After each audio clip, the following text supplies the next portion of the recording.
বাংলাদেশ ভারত সম্পর্কের ক্ষেত্রে রাজনীতির আগে অর্থনীতি অগ্রাধিকার পাবে বলে জানালেন ভারতীয় হাই কমিশনার দীনেশ ত্রিবেদী।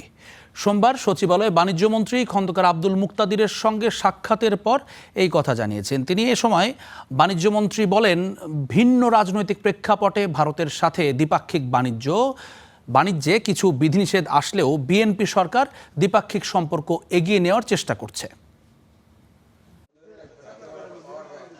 সোমবার বাণিজ্যমন্ত্রী খন্দকার আব্দুল মুক্তাদিরের সাথে বৈঠক করেন বাংলাদেশে নিযুক্ত ভারতীয় হাইকমিশনার দীনেশ ত্রিবেদী।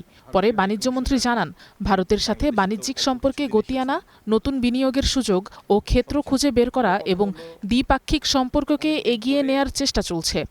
আমাদের বাণিজ্যিক অংশীদারদের মধ্যে দ্বিতীয় বৃহত্তম চীনের পরে। তাদের সাথে আমাদের অনগোয়িং তো অনেক ইস্যু আছে, সেগুলি একদিক, আবার উন্নয়নের সুযোগ যেই সমস্ত জায়গায় আছে সেগুলি নিয়েও সময় সময় আলোচনা প্রয়োজন, সেই আলোচনা হয়েছে। আমাদের হাইকমিশনার মহোদয় তার উদ্যোগে এবং তার অবস্থানকালে দুই দেশের সম্পর্ক উত্তরোত্তর বৃদ্ধি পাবে। এ সময় দীনেশ ত্রিবেদী বলেন, বাংলাদেশ ও ভারতের বাণিজ্যিক কর্মকর্তাদের মধ্যে যোগাযোগ বাড়ানো প্রয়োজন। এছাড়া রাজনীতির আগে অর্থনীতি অগ্রাধিকার পায়, এমনটিও জানান তিনি। সাধারণ মানুষ কি চায়? সাধারণ মানুষ চায় চাকরি, শিক্ষা, স্বাস্থ্য, ভালো রাস্তা, বিদ্যুৎ।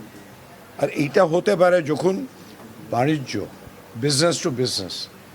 তাহলে এইটাই কথা হলো যে আমার লেভেল থেকে তো আমরা সব কথাবার্তা হবে, কিন্তু এইটাও দরকার যে অফিসার লেভেল, আমাদের অফিসার্স আর বাংলাদেশের যে বাণিজ্য মন্ত্রণালয়ের অফিসার, ওরা রেগুলার টাচে থাকা দরকার। যখন অর্থনীতি রাজনীতি থেকে আগে চলে যায়, তখন রাজনীতি ওর পেছনে পেছনে যায়।